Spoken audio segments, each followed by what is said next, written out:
तो एक बार फिर से क्लास 10th का स्वागत है हमारे चैनल स्टडी सेज पर। I hope all of you are well. तो आज हम चैप्टर देख रहे हैं सोर्सेज ऑफ एनर्जी।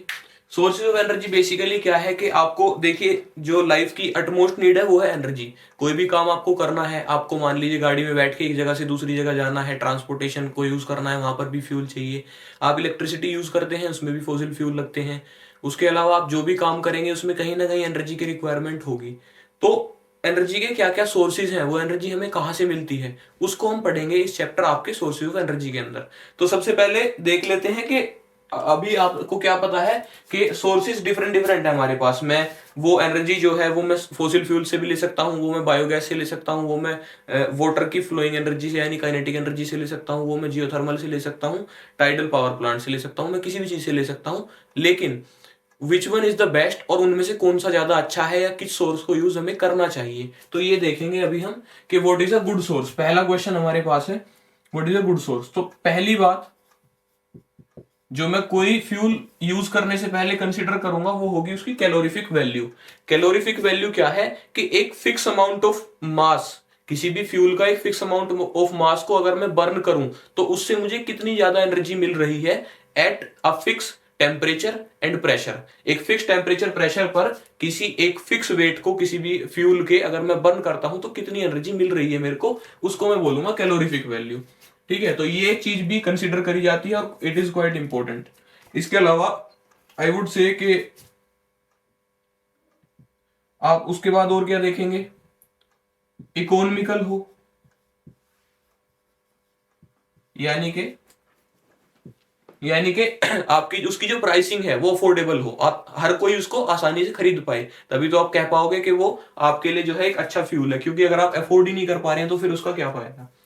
उसके बाद है अवेलेबल हो, और even you can say accessible हो। What does this available and accessible basically mean? It means कि वो जो है हर जगह पर अवेलेबल हो। ऐसा ना हो कि आपको फ्यूल जो है वो आसपास में अवेलेबल ना हो, 10 किलोमीटर की रेंज में या 50 किलोमीटर की रेंज में अवेलेबल नहीं है, आपको बहुत दूर जाना पड़ रहा है फ्यूल लेने के लिए, तो उसका कोई फायदा नहीं है। क्योंकि पता चला कि उसका डिस्टेंस इतना है कि आप फ्यूल लेने के लिए जा रहे हैं और रास्ते में ही आपका फ्यूल खत्म हो गया और वहां पर कोई फ्यूल नहीं है। तो इसीलिए आपको ये भी देखना है कि वो अवेलेबल हो, एक्सेसिबल हो, डिस्टेंस जो है उसका ज्यादा ना हो। उसके अलावा जो इग्निशन टेम्परेचर है, ignition temperature it should be medium. Ignition temperature क्या है कि जिस टेम्परेचर पर आपका फ्यूल जो है वो बर्न होना शुरू करेगा, एनर्जी प्रोवाइड करनी शुरू करेगा, वो है इग्निशन टेम्परेचर। तो ये मीडियम होना चाहिए। बहुत ज्यादा कम होगा तो प्रॉब्लम ये होगी कि थोड़ा सा भी अगर जैसे कि आपका सोडियम पोटेशियम का है, उनको थोड़े सा भी, उनको हल्का सा भी ओपन एयर में भी रख दिया तो वो आग पकड़ लेते हैं। तो ज्यादा कम होगा तो भी प्रॉब्लम होगी, और अगर काफी ज्यादा होगा तब भी प्रॉब्लम पड़ेगी, क्योंकि आपको फिर बहुत ज्यादा एनर्जी प्रोवाइड करनी पड़ेगी उसको इग्नाइट कराने के लिए। इसके अलावा और क्या पॉइंट्स कंसिडर हो सकते हैं। इसके कैलोरीफिक वैल्यू आपने पढ़ लिया, इकोनॉमिकल, अवेलेबल एंड एक्सेसिबल, और इग्निशन टेम्परेचर। एक आप कह सकते हैं कि जो रेजिड्यू है वो लेस प्रोड्यूस करता हो, रेजिड्यू है या तो स्मोक है, ये कम प्रोड्यूस करता हो, लेस। और इवन इसको आप क्या बोल सकते हैं कि इको फ्रेंडली हो। ये पॉइंट्स जो है ये मैंने एक तरह से इनको क्या कर दिया है, कंडेंस कर दिया है, काफी शॉर्ट कर दिया है। इनको आप कई सारे पॉइंट्स की फॉर्म में भी लिख सकते हैं। तो जो रेजिड्यू मतलब कि जो जलने के बाद जो राख या जो भी मैटर बच जाता है वो कम प्रोड्यूस करता हो, स्मोक कम प्रोड्यूस करता हो, हार्मफुल गैसेस कम प्रोड्यूस कर सकता हो, या जिसको हम इनडायरेक्टली कह सकते हैं कि वो इको फ्रेंडली होना चाहिए, तब आप कहेंगे कि कोई भी सोर्स जो है आपका एक गुड सोर्स है। तो अगर आपको स्क्रीनशॉट लेना है तो ले लीजिए। उसके बाद हम बढ़ते हैं टाइप ऑफ फ्यूल के ऊपर। तो टाइप्स जो है आपके वो क्या है, टाइप्स देखिए, एक तो है conventional and non conventional. Mainly जिसके ऊपर हम जिसके बेसिस पर हमने डिवाइड करा है यहाँ पर आपके सोर्सेज को एनर्जी के। लेकिन इसके अलावा एक और इंपॉर्टेंट एस्पेक्ट भी है जिसको आप बोलते हैं रिन्यूएबल और नॉन रिन्यूएबल। रिन्यूएबल का मतलब क्या है, रिन्यूएबल मतलब जिसको रिन्यू करा जा सकता हो, मतलब कि जो खुद को रिन्यू कर सकता हो या जो खत्म ना होता हो। और नॉन रिन्यूएबल जिसको रिन्यू नहीं कर सकते, जो यूसेज के साथ खत्म हो जाता है। तो सबसे पहले मैं बात करता हूं कन्वेंशनल सोर्सेज ऑफ एनर्जी की। कन्वेंशनल मतलब जो पुराने टाइम से यानी ऑलरेडी काफी समय से चलते हुए आ रहे हैं, वो है आपके क्या, कन्वेंशनल सोर्सेज। और ये सोर्सेज जनरली नॉन रिन्यूएबल होते हैं, मतलब यूज के साथ खत्म हो जाते हैं, उनको जो है आप क्या कर सकते हैं, उनको आप रिस्टोर नहीं कर सकते। जैसे कि let us take the example of fossil fuels. अभी आपको पता है फॉसिल फ्यूल के अंदर क्या आता है, पेट्रोलियम, पेट्रोलियम के सारे प्रोडक्ट्स जो कि आपके पेट्रोल है, डीजल है, केरोसिन है, ये सारी चीजें हैं। इसके अलावा आप और क्या लिख सकते हैं, नेचुरल गैस लिख सकते हैं, एलपीजी लिख सकते हैं, और क्या आप लिख सकते हैं इसके अंदर, बस जनरली तो यही होते हैं। और इसके अलावा कोल आपने हमने छोड़ दिया है तो ये लिख लेते हैं। तो फॉसिल फ्यूल क्या है, पेट्रोलियम है, नेचुरल गैस है, लिक्विफाइड तो नहीं पर हाँ पेट्रोलियम गैस आप कह सकते हैं, और उसके अलावा कोल, ये सारे क्या है, फॉसिल फ्यूल्स है। अब इनके साथ प्रॉब्लम क्या है, प्रॉब्लम ये है कि they takes millions of years to form. ठीक है, कि पहले कभी क्या हुआ कि कोल कैसे बना, मान लीजिए कोई प्लांट्स हैं या एनिमल्स हैं, वो क्या हुए, वो उनकी डेथ हो गई ड्यू टू सम रीजन, और वो अर्थ के सरफेस के क्रस्ट के नीचे आ गए, और due to high temperature and pressure they get converted into the coal. और सिमिलर ही प्रोसेस है पेट्रोलियम के लिए, अगर वो वुड था, लकड़ी थी, पेड़ थे, तो वो बनेगा आपका कोल। और अगर वो प्लांट या एनिमल, वो आपका एनिमल था या कोई भी ह्यूमन बीइंग था, एनीथिंग लाइक दैट, तो that will be get converted into the petroleum. तो ये जो है आपके सोर्सेज हैं। तो ये they takes millions of year and specified conditions to form. इतना ज्यादा एफर्ट लगता है उनको बनने में, और खत्म होने में इतनी जल्दी खत्म हो जाते हैं। और प्रॉब्लम साथ में ये भी है कि रिन्यू नहीं होते हैं, मतलब आपने यूज करा, खत्म हो गए, फिर आपको नहीं पता कि दोबारा कितने टाइम बाद बनेंगे। तो अभी देखिए साइकिल के अंदर डिस्टर्बेंस कैसे आता है, हम उनको यूज कर रहे हैं इतने फास्ट रेट पर और वो बनते हैं इतने स्लो रेट पर। तो कभी ना कभी ऐसा होगा कि एक एनर्जी क्राइसिस आ जाएगी, ये एनर्जी सोर्सेज जो है काफी ज्यादा महंगे हो जाएंगे। तो इसीलिए रिक्वायरमेंट है इनसे स्विच करने की, एक ऐसे सोर्सेज पर जाने की जो रिन्यूएबल हो, रिन्यूएबल इन नेचर, मतलब यूज के साथ खत्म ना होते हो। उनके बारे में भी अभी हम डिस्कस करेंगे आगे। और क्या प्रॉब्लम है इनकी, और इनकी प्रॉब्लम है, प्रॉब्लम्स, और इनकी प्रॉब्लम्स है, ये इनसे निकलती हैं एसिडिक ऑक्साइड्स। जब इनको बर्न करा जाता है तो इनसे निकलती हैं एसिडिक ऑक्साइड्स, जैसे कि नाइट्रोजन की ऑक्साइड्स और आपकी सल्फर की ऑक्साइड्स, जो कि क्या करती हैं, जो आपकी एसिड रेन कोज करती हैं। जो आपकी एसिड रेन होती है, फिर उसके भी काफी सारे हार्मफुल इफेक्ट हैं, जैसे कि आपके प्लांट लाइफ पर, एनिमल लाइफ पर, और साथ साथ एक्वेटिक जो है आपका, एनिमल्स के मतलब हमारे भी स्किन इन्फेक्शन, स्किन इरिटेशन वगैरह हो सकते हैं अगर कोई ह्यूमन बीइंग या कोई भी लिविंग बीइंग उसके कांटेक्ट में आ जाता है। साथ ही अगर वो एसिड रेन, उसका पानी चला जाता है किसी भी एक्वीफर में या तो किसी वाटर बॉडी में, तो वहां की जो एक्वेटिक लाइफ है उसको भी वो डिस्टर्ब कर देता है, उसका भी पीएच डाउन कर देता है, तो वहां भी प्रॉब्लम होगी। तो एसिडिक ऑक्साइड्स हुए। इसके अलावा आप लिख सकते हैं एसिड रेन, अब मैं आपको ऑलरेडी बता चुका। इसके अलावा आप लिख सकते हैं एयर पोल्यूशन, जब बर्न होंगे और ये जो गैसेस हैं आपके ये प्रेजेंट होंगे एयर के अंदर, तो एयर पोल्यूशन होगा। और क्या होगा, ग्रीन हाउस इफेक्ट। देखिए जी ग्रीन हाउस इफेक्ट क्या है। ग्रीन हाउस इफेक्ट आपको अच्छे से समझ में आएगा जब जब मैं आपको ग्रीन हाउस बता दूंगा। तो ग्रीन हाउस क्या है, जहां ग्रीन हाउस एक शीशे का बनाया हुआ घर होता है, शीशे का बनाया हुआ एक मतलब जगह होती है प्रॉपर, उसको शीशे से यानी मिरर से कवर करे रखते हैं, जो कि आपका ट्रांसपेरेंट मिरर होता है, आर पार दिखाई देता है। तो उसमें पेड़ बोए जाते हैं, पेड़ पौधे। तो उसका रीजन क्या है, उसको ऐसा क्यों बनाया गया है, ताकि जो धूप आए वो धूप सारी आकर और वहीं पर ट्रैप हो जाए, तो जिससे कि पेड़ों को ज्यादा से ज्यादा धूप मिल सके। ज्यादातर ऐसी ये चीजें बनाई जाती हैं जहां पर धूप की अमाउंट कम हो, जहां पर जो सन का टाइम है वो कम हो, तो वहां पर बनाए जाते हैं ताकि पेड़ों की ग्रोथ अच्छी चल सके। अभी ये केस होता है हमारी अर्थ के साथ, जब ग्रीन हाउस गैसेस, पर्टिकुलरली कुछ ग्रीन हाउस गैसेस हैं जैसे कि CO2 है, मीथेन है, और कुछ गैसेस हैं, तो इनकी वजह से क्या होता है कि जो सन की जो हीट है वो आ जाती है और ट्रैप हो जाती है यहीं पर और वापस एस्केप नहीं कर पाती है, तो उसी को हम बोलते हैं ग्रीन हाउस इफेक्ट। और ये अल्टीमेटली रिस्पॉन्सिबल है ग्लोबल वार्मिंग के लिए। जो आपका हमारा अर्थ का जो टेम्परेचर है वो ईयर बाय ईयर बढ़ता जा रहा है, जो एवरेज टेम्परेचर है, तो वो इसी का ये ही एक रीजन है उसके लिए। तो ये सारी आप चीजें लिख सकते हैं, ग्रीन हाउस इफेक्ट के लिए भी रिस्पॉन्सिबल है। इसके बाद अब इन्हीं का यूज है, जो आपका सेकंड वाला पॉइंट है जिसको मैं बोलूंगा थर्मल पावर प्लांट। देखिए जो हम लोग इलेक्ट्रिसिटी यूज करते हैं वो जनरली आती है थर्मल पावर प्लांट से। और थर्मल पावर प्लांट्स में इलेक्ट्रिसिटी बनाई कैसे जाती है, तो उसमें क्या करते हैं कि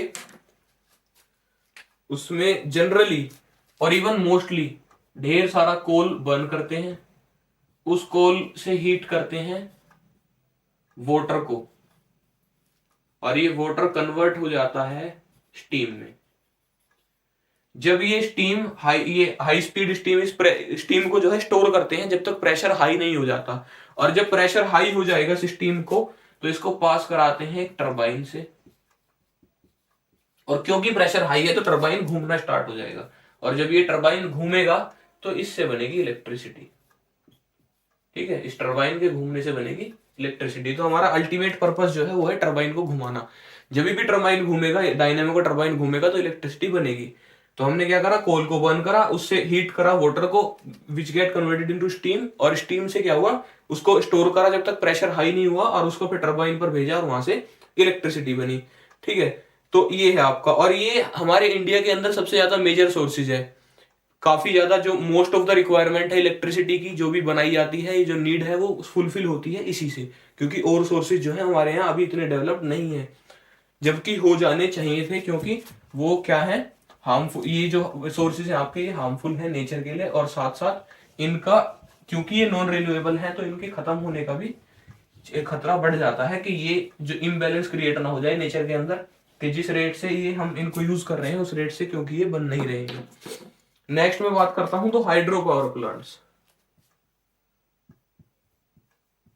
हाइड्रो आपको पता है ऑलरेडी कि मैं पानी की बात कर रहा हूं, तो पानी से अगर मैं पावर प्लांट बनाऊं, पानी से पावर प्लांट कैसे बनेगा सर? पानी से पावर प्लांट ऐसे बनेगा, आप क्या करेंगे कि जो फ्लोइंग वाटर है, वाटर मान लीजिए फ्लो कर रहा है, यहां बना दिया एक डैम। ठीक है, यहां पर बना दिया एक डैम, और जनरली देखिए डैम वाला तो मेथड दूसरा है, डैम के बारे में बाद में ही बात कर लेंगे। अभी हाइड्रो पावर प्लांट के बारे में जनरली बात करूं तो ये वाटर की काइनेटिक एनर्जी पर वर्क करता है। तो जब ये वाटर की काइनेटिक एनर्जी है, यहां लगा दिया आपने एक टरबाइन,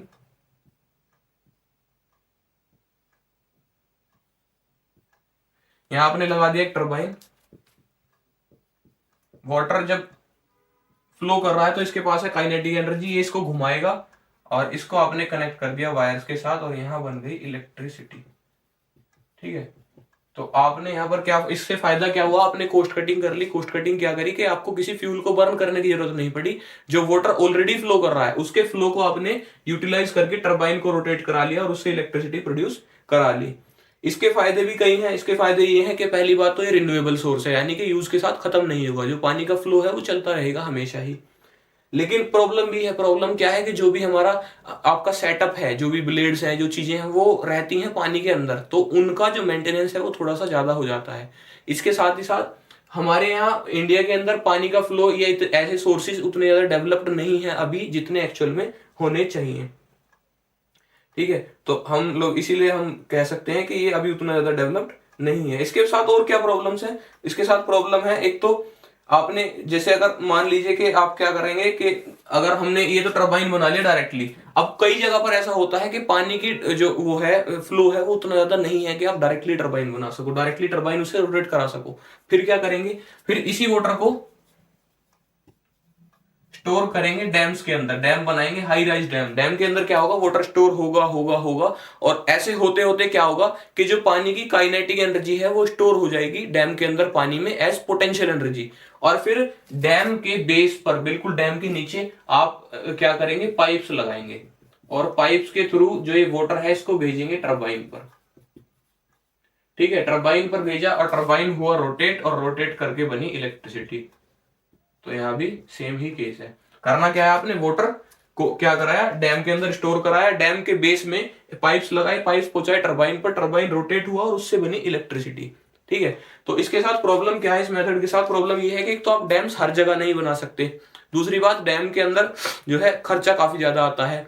इसके अलावा जहां भी आप डैम बना रहे होंगे वहां पर बहुत सारे लोगों को रिहेबिलिटेट करना पड़ेगा, वहां से हटाना पड़ेगा, काफी ज्यादा एक बड़ा एरिया वहां से खाली कराना पड़ता है। तो वहां जो लोग हैं जो वहां पर ऑलरेडी रहते हैं उनकी भी लाइफ के साथ प्रॉब्लम है, साथ साथ आप इकोसिस्टम भी खराब कर रहे हैं वहां का।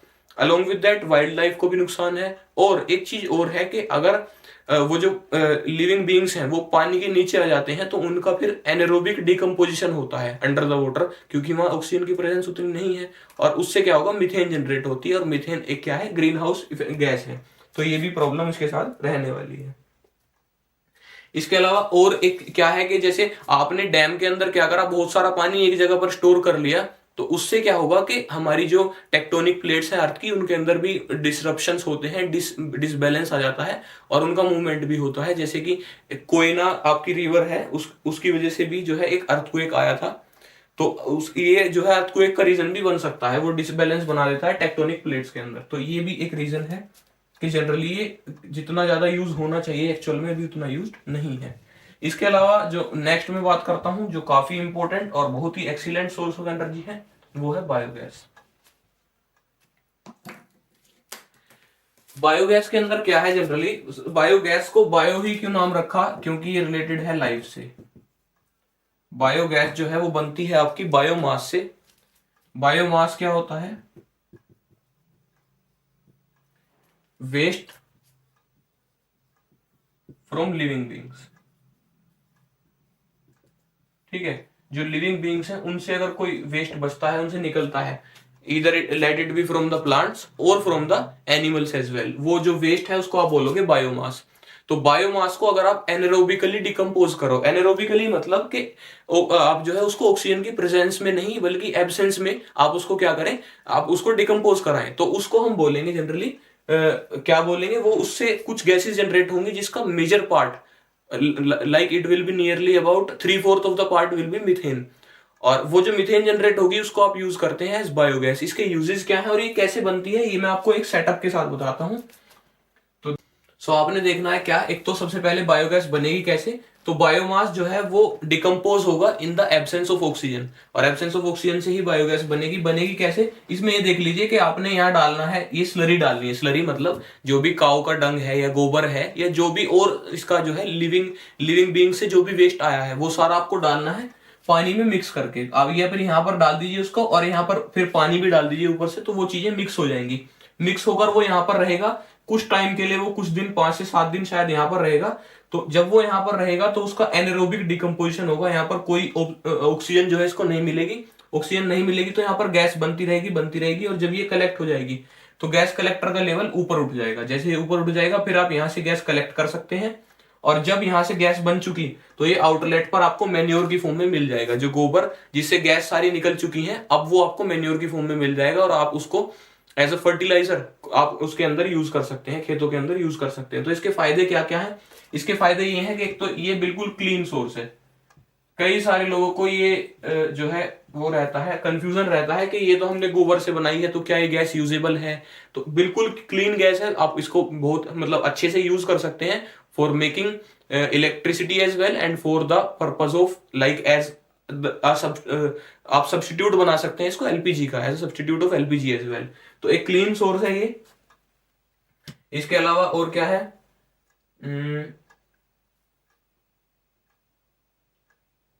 स्मोक कुछ नहीं रहेगा। जब मान लीजिए कि अगर आप इसी सोर्सेज को, इनको लिविंग वेस्ट है, अगर आप इसको बर्न करते तो आपको क्या देखने के लिए मिलता कि स्मोक काफी ज्यादा रहता, तो यहाँ पर कोई स्मोक नहीं रहेगा, और साथ साथ आपको मिल जाता है मैन्योर। ठीक है, साथ साथ आपको मिल जाता है मैन्योर। तो ये सारी चीजें हैं। और एक चीज और जो काफी इंपॉर्टेंट है, हीट भी काफी ज्यादा मिलती है इससे, मतलब कैलोरीफिक वैल्यू भी इसकी अच्छी होती है, काफी ज्यादा कैलोरीफिक वैल्यू है। और अगर मैं बायोगैस के कंपोजिशन की बात करूं तो it is mostly methane, nearly 70% of it is methane, and the remaining will be some other gases like there can be CO2, there can be H hydrogen, और H2S भी रहेगी। ठीक है, ये सारी चीजें जो है आपको इसके अंदर देखने के लिए मिलेंगी। तो ये इसका कंपोजिशन रहने वाला है। मेन जो इसका कंपोनेंट है वो मीथेन ही है। और मैंने आपको इसके क्या बता दिए, बेनिफिट्स बता दिए। लेकिन इसका क्या है कि सेटअप जब आप स्टार्टिंग में रखते हैं, सेटअप इसको करेंगे तो थोड़ा सा कॉस्ट ज्यादा आएगी। तो एज अ कम्युनिटी लेवल पर अगर आप इसको रखें तो ज्यादा अच्छा है, और साथ साथ इसको इनपुट भी ज्यादा चाहिए क्योंकि एक बड़े स्केल पर ये काम किया जाता है। तो अगर कम्युनिटी के बेस पर होगा तो इसको इनपुट भी अच्छा मिलेगा, रेगुलर इनपुट मिलेगा, तो वो यूजेबल भी रहेगी। तो इसीलिए ये जो है एक अच्छा सोर्स है। तो ये तो हुए आपके सारे कन्वेंशनल सोर्सेज ऑफ एनर्जी जो ऑलरेडी एग्जिस्ट करते हैं और जो ज्यादातर यूज के अंदर हैं। लेकिन इसके अलावा अभी हम देखते हैं नॉन कन्वेंशनल। नॉन कन्वेंशनल मतलब जो मतलब ज्यादा पुराने नहीं है और नए ही इन्वेंट हुए हैं, ज्यादा इन्हें टाइम नहीं हुआ है। और मोस्टली ये क्या होंगे, ये फ्यूचर, इनको आप कह सकते हैं फ्यूल ऑफ फ्यूचर। क्योंकि फ्यूल जो ये फ्यूचर का फ्यूल क्यों है, क्योंकि most of them are renewable, तो वो यूज के साथ खत्म नहीं होते हैं और उनको आप यूज कर सकते हैं again and again. So non conventional sources of energy. Let us see non conventional के अंदर अगर हम बात करते हैं तो सबसे पहले आपका आ जाता है सोलर एनर्जी, और जो सबसे इंपॉर्टेंट भी है, which is most important out of all others, is solar energy. तो सोलर एनर्जी के अंदर आप क्या करते हैं, यू ऑलरेडी नो कि आपने क्या करना है कि सन से जो हीट आ रही है,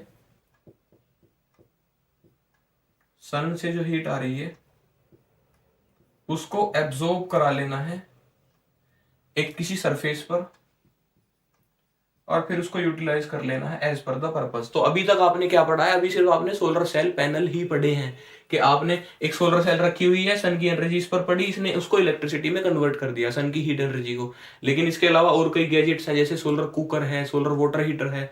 तो इनके अंदर क्या होता है, जैसे सोलर कुकर का मैं आपको एक बेसिक सा स्ट्रक्चर बता देता हूं। तो it will be something like this. ऐसा ही कुछ रहता है, यहाँ पर ये जो पार्ट है इसका, यहाँ पर मिरर रहता है,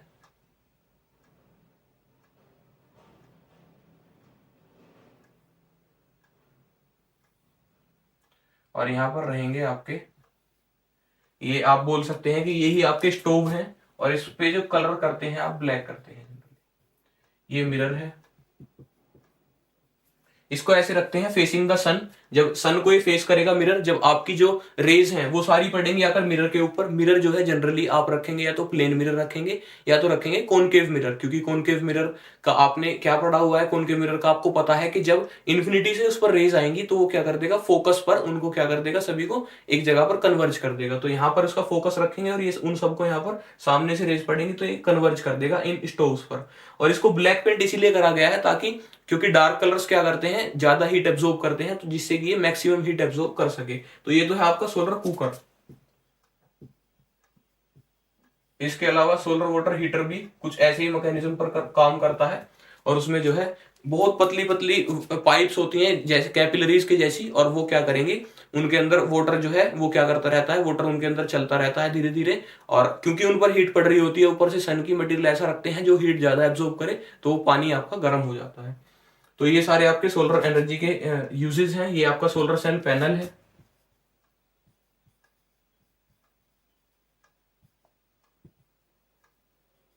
सोलर कुकर मैंने आपको बता दिया और सोलर वाटर हीटर मैंने आपको बता दिया।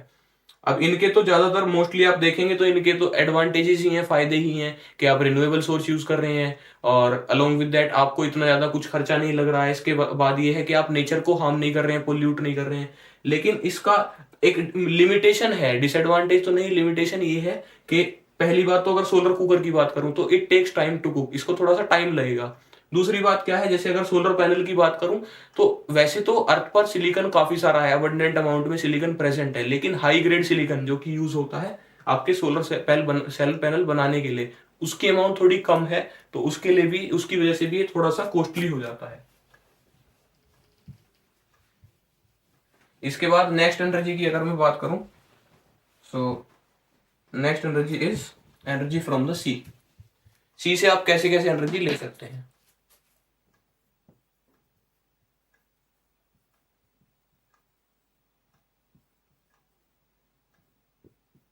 देखिए there can be nearly 3 ways to take the energy from the आपका सी। सी से कैसे एनर्जी ले सकते हैं, पहला जो फॉर्म है वो है टाइडल एनर्जी। टाइडल एनर्जी देखिए, टाइड का रीजन क्या है और कैसे बनती है। तो समुद्र के अंदर जनरली कुछ एक्सेप्शंस को छोड़कर सभी समुद्र में 24 घंटे में 4 टाइड्स आती हैं। उन 4 में से 2 हाई टाइड और 2 लो टाइड होती हैं। ये टाइड होता क्या है, हिंदी में आपने ज्वार भाटा सुना होगा, उसी को टाइड कहते हैं। और ये आती कैसे है, क्योंकि सन जो मून की ग्रेविटेशन है वो कोशिश करती है वाटर को अपनी तरफ खींचने की, और अर्थ की ग्रेविटेशन अपनी तरफ खींचने की कोशिश करती है। तो उसकी वजह से ये आपकी जो है हाई टाइड्स और लो टाइड्स आती हैं। तो जैसे मैंने आपको बताया 24 घंटे में 4 बार, 2 हाई टाइड और 2 लो टाइड, उसकी वजह से बहुत सारा वाटर जो है वो डिस्प्लेस होता है एक जगह से दूसरी जगह, और उसी को यूटिलाइज करके हम क्या बना लेते हैं, टाइडल एनर्जी बना लेते हैं। कैसे बनाते हैं, एक डैम बनाएंगे, नैरो ओपनिंग ऑफ सी पर, जहां भी सी की नैरो ओपनिंग होगी वहां पर आप एक डैम बना लेंगे, और उस डैम के जो जो उसका आउटलेट होगा, जो पाइप्स होंगे जो उस तक पानी पहुंचा रहे होंगे, वहां लगा देंगे आप टर्बाइंस। अब देखिए जब हाई टाइड आएगी और जो आपका डैम है उसके अंदर पानी कम होगा, तो हाई टाइड आ रही है, पानी इधर समुद्र के अंदर पानी ज्यादा है और डैम के अंदर कम है, तो वो जाएगा आपका समुद्र से डैम में, तो तब टरबाइन घूमेंगे। उसके बाद जब लो टाइड आएगी, तो लो टाइड में क्या होगा कि सोलर एनर्जी, आपका जो डैम है उसके अंदर पानी ऑलरेडी ज्यादा है क्योंकि उसने स्टोर कर लिया था हाई टाइड में, और अभी समुद्र के अंदर पानी क्या है, कम है, तो वो कहां से जाएगा, डैम से जाएगा समुद्र में। उस केस में भी टरबाइन घूमेंगे। तो बहुत केसेस में आपके टरबाइन घूमेंगे और एनर्जी जनरेट हो जाएगी। ठीक है, ये हुआ टाइडल एनर्जी का केस। सेकंड जो है आपका है वेव एनर्जी। वेव एनर्जी क्या है कि जो वेव्स हैं ओशन के अंदर, जो वेव्स आती हैं, अगर आप उनको यूटिलाइज कर पाए कि क्या बनाने के लिए, एनर्जी बनाने के लिए, तो वो हो जाएगा आपका वेव एनर्जी से। इसके अलावा third one is ocean thermal energy. Ocean thermal energy, ठीक है। ओशन थर्मल एनर्जी के अंदर क्या है कि जनरली आप देखते हैं, और अगर नहीं देखा है तो मैं बता देता हूं कि जो ओशियन के सरफेसेस होते हैं वो ज्यादा हीटेड होते हैं in comparison to the if we go deeper into the ocean. क्योंकि जो ओशियन जो पानी है, पानी के अंदर जो हीटिंग होती है वो रेडिएशन की हेल्प से होती है, और रेडिएशन में क्या होता है, पार्टिकल्स का मूवमेंट। तो पार्टिकल्स के मूवमेंट की वजह से जो ओशियन का अपर सरफेस है वो ज्यादा हीटेड होता है और नीचे के सरफेस जो है ठंडे होते हैं। तो ये ही डिफरेंस जो है उनके सरफेसेस के बीच में, टेम्परेचर के बीच में, इसी को यूटिलाइज करते हैं हम ओशियन थर्मल एनर्जी की हेल्प से। तो एक तो इसके लिए एक थ्रेशोल्ड है, एक कंडीशन है कि एटलीस्ट 293 केल्विन का डिफरेंस होना चाहिए टेम्परेचर में, जो आपका टॉप लेवल है, जो उसका ओशियन का टॉप है। और अगर आप जाए डेप्थ में तो 2 किलोमीटर की डेप्थ तक अगर आप जाते हैं तो इतना डिफरेंस, अगर इसको मैं डिग्री सेल्सियस में बोलूं तो 20 डिग्री सेल्सियस, इतना डिफरेंस उनके बीच में होना चाहिए, तभी आप क्या कर सकते हैं, वहां प्लांट लगा सकते हैं। इसमें होगा क्या कि एक वोलेटाइल सब्सटेंस जैसे कि अमोनिया, जो कि वोलेटाइल मतलब कि अगर आप उसको हीट प्रोवाइड करें तो वो कन्वर्ट हो जाए गैस के अंदर, लिक्विड से गैस में कन्वर्ट हो जाए। तो जैसे कि अमोनिया, इसको आप हीट करेंगे टॉप सरफेस के पानी से, पानी का जो ऊपर जो टॉप सरफेस पर पानी है वो क्योंकि उसका टेम्परेचर ज्यादा है, उसकी हेल्प से आप अमोनिया को हीट करेंगे और ये कन्वर्ट हो जाएगा किसके अंदर, गैस के अंदर। अब इस गैस से, स्टीम से आपने टरबाइन घुमाना है, और टरबाइन घुमाने के बाद इस स्टीम को नीचे ले जाना है ओशियन के मतलब अंदर, डेप्थ में लगभग 2 किलोमीटर अंदर तक, जहां पर पानी ठंडा होगा, और वहां से वापस कूल होकर और वापस लिक्विड फॉर्म में आकर और फिर ऊपर आ जाएगा, और यही प्रोसेस चलती रहेगी। तो ये है आपका ओशियन थर्मल एनर्जी। इसके बाद मैं बात करूं आपका जो है, ये 3 पार्ट रहे आपके किसके, एनर्जी फ्रॉम द सी के। इसके बाद कुछ ही एग्जांपल्स बस बचे हैं और आपका चैप्टर जल्दी फिनिश हो जाएगा। चैप्टर काफी इजी है ये, जियोथर्मल एनर्जी। जियो मतलब अर्थ और थर्मल मतलब हीट। तो अर्थ की हीट से अगर आप क्या करें, एनर्जी क्रिएट करें, तो वो क्या होगा, आपका जो है जियोथर्मल एनर्जी बन जाएगी। तो ये सिमिलर है कुछ कुछ जो आपकी ओशियन की थर्मल एनर्जी थी उसके जैसा। देखिए अर्थ के अंदर होता है क्या, मोल्टन रॉक्स, आपको पता है अर्थ के अंदर होते हैं मोल्टन रॉक्स, और ये मोल्टन रॉक्स कई बार कुछ स्पोर्ट्स पर, मतलब कि आपका जो है नीचे के लेवल से थोड़ा ऊपर आकर, मतलब जितना अर्थ में तो आपको पता है कि पहले क्रस्ट है, फिर मेंटल है, फिर कोर है, कोर के आसपास आपको मिलेंगे जो आपके वो हैं जो मोल्टन रॉक्स हैं। तो अगर वो थोड़े ऊपर के सरफेस पर आकर टेक्टोनिक मूवमेंट्स की वजह से वो थोड़ा ऊपर आकर और कहीं पर ट्रैप हो जाते हैं, तो उस जगह को हम बोलते हैं हॉटस्पॉट। मोल्टन रॉक्स जो है वो थोड़े अप आ जाए, ट्रैप हो जाए, ट्रैप हो जाए। तो ऐसे स्पेस को, ऐसी जगह को मैं बोलूंगा हॉटस्पॉट। और ऐसे ही हॉटस्पॉट को करते हैं हम यूटिलाइज। ऐसे हॉटस्पॉट पर हम ड्रिलिंग करते हैं, ड्रिलिंग कर कर वहां पर पाइप्स डाले जाते हैं और पाइप से वहां पर कोई भी एक लिक्विड, जनरली वाटर, हम वहां पर पहुंचाते हैं। और जब हम वाटर को वहां पर पहुंचाएंगे तो वो कन्वर्ट हो जाएगा स्टीम में, क्योंकि टेम्परेचर बहुत ज्यादा है। स्टीम में कन्वर्ट होने के बाद हम क्या करेंगे, उससे टरबाइन घुमवाएंगे, उससे जो है इलेक्ट्रिसिटी जनरेट करेंगे, और इलेक्ट्रिसिटी जनरेट करने के बाद उसे कूल करेंगे, कूल करके फिर वापस यही प्रोसेस चलती रहेगी। तो इस तरह से जो है आपका क्या रहेगा, जियोथर्मल एनर्जी जो है क्रिएट हो जाएगी। इसके बाद एक है nuclear energy. Next topic is nuclear energy. Mostly तो इनका जो नाम है वही डिपिक्ट कर देता है अपना मीनिंग, फिर भी हम इसको देखते चलेंगे। देखिए न्यूक्लियर एनर्जी क्या है। न्यूक्लियर मतलब जो न्यूक्लियस से मिलती हो। तो न्यूक्लियस से एनर्जी दो तरह से बनाई जा सकती है, एक होता है फ्यूजन और एक होता है फिजन। दो प्रोसेसेस हैं, फिजन और फ्यूजन। फ्यूज मतलब होता है जुड़ना। तो अगर दो लाइटर न्यूक्लियाई, मतलब दो हल्के एटम्स की न्यूक्लियस, दो हल्के एटम्स के न्यूक्लियस क्या करें, आपस में फ्यूज हो जाए, मतलब जुड़ जाएं, और एक बड़ी न्यूक्लियाई, एक बड़ा न्यूक्लियस फॉर्म कर दें, तो उसको हम बोलेंगे फ्यूजन, क्योंकि वो क्या हुआ है, फ्यूज हुए, जुड़े हैं। और फिजन मतलब टूटना। तो जब एक बड़े से एटम का न्यूक्लियस ब्रेक डाउन हो जाए छोटे पार्टिकल्स में, छोटे न्यूक्लियाई में, तो उसको आप क्या बोलेंगे, फिजन। तो जनरली अर्थ पर जितनी भी एनर्जी हम ऑब्टेन करते हैं वो हम करते हैं किससे, हम करते हैं सारी की सारी फ्यूजन से, क्योंकि फिजन जो है, फिजन जनरली अपने यहाँ पॉसिबल नहीं है। हाँ, मैं क्या कह रहा था कि हम लोग जो करते हैं वो सारी करते हैं जनरली फिजन से। ठीक है, अपने को सारी एनर्जी जो हम ऑब्टेन करते हैं अर्थ के अंदर, जितने भी अर्थ पर हमने न्यूक्लियर पावर प्लांट्स लगा रखे हैं, वो सभी वर्क करते हैं किसके ऊपर, आपका फिजन के ऊपर वो वर्क करते हैं, फ्यूजन के ऊपर नहीं करते हैं। क्यों नहीं करते हैं, इसका भी रीजन है सर। जब जो फ्यूजन है उसके लिए जो रिक्वायरमेंट है वो ही ऐसी है। उसकी रिक्वायरमेंट है, फ्यूजन को होने के लिए चाहिए temperature 1 crore degree Celsius. 1 crore degree Celsius temperature की रिक्वायरमेंट है फ्यूजन को होने के लिए, और जो प्रैक्टिकली अर्थ पर अभी तक पॉसिबल नहीं है हुआ है जनरेट करना। तो अगर आप उसको जनरेट नहीं कर पाते हैं तो इसीलिए वो क्या है कि उस प्रोसेस को भी आप हार्नेस नहीं कर पाते हैं।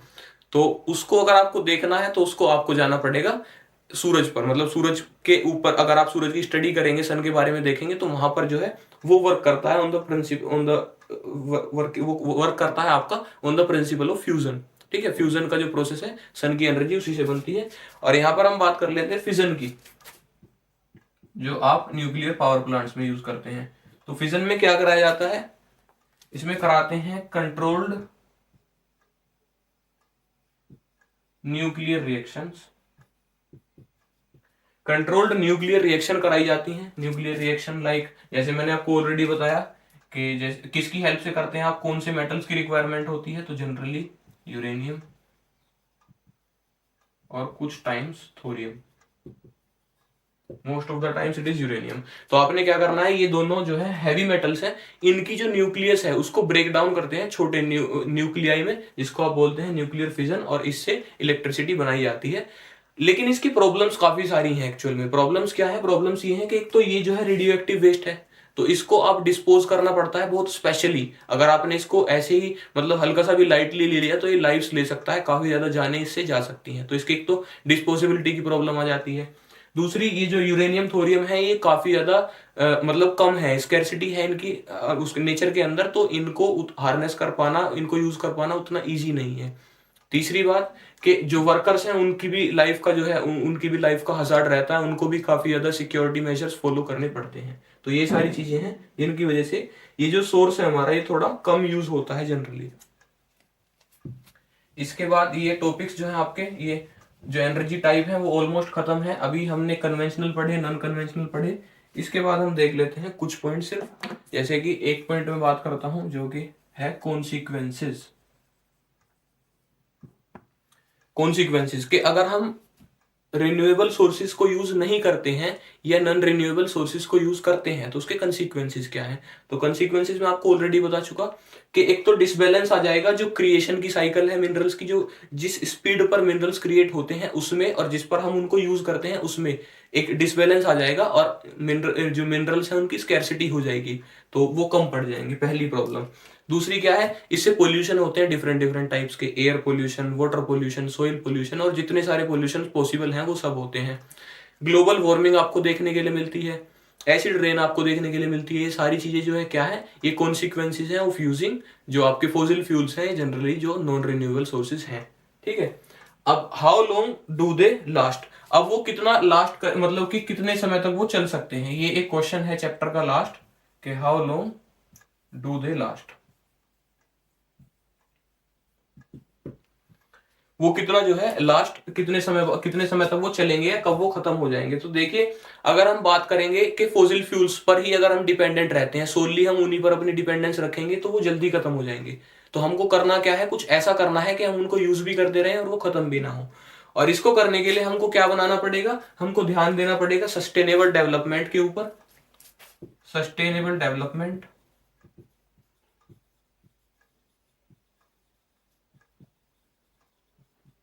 यहां भी मैं लिख देता हूं कंसिक्वेंसेस जो मैंने आपको बताए थे, पोल्यूशन बताया था, सारे टाइप के लिख देना इसमें, एसिड रेन बताया था, ग्लोबल वार्मिंग बताई थी। ठीक है, ये चीजें तो आप लिख ही सकते हैं और इसके अलावा भी जो चाहे लिख सकते हैं, एनर्जी की स्कैर्सिटी हो जाएगी वो भी आप लिख सकते हैं।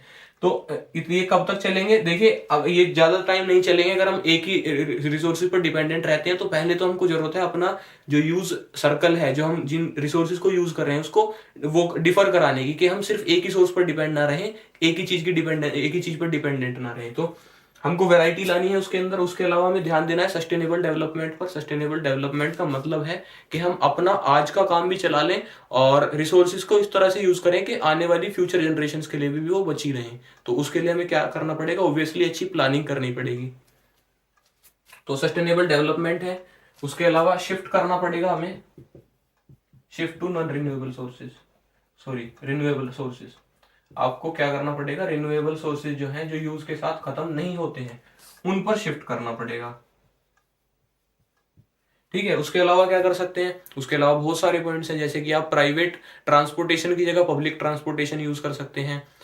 आप सोलर जनरली जो आपके घरों में मैंने बताया आपको जो ही वो आती है इलेक्ट्रिसिटी आती है वो किससे आती है, थर्मल पावर प्लांट से। तो उसकी बजाय आप स्विच कर सकते हैं सोलर एनर्जी पर।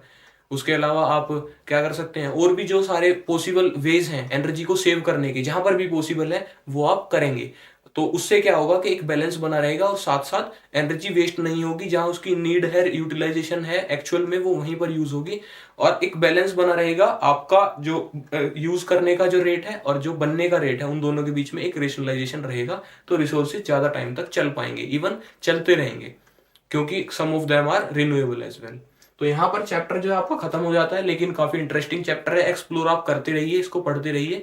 अगर कुछ चीज समझ नहीं आई है तो आप एक बार वीडियो को दोबारा से रिवाइंड करके देख लीजिए। और कुछ अगर आपके कमेंट्स हैं तो डाउट में आप मतलब अगर आपके कुछ भी डाउट्स हैं तो आप कमेंट में पोस्ट कर दीजिएगा। और वीडियो को लाइक शेयर और सब्सक्राइब कीजिए। Thank you.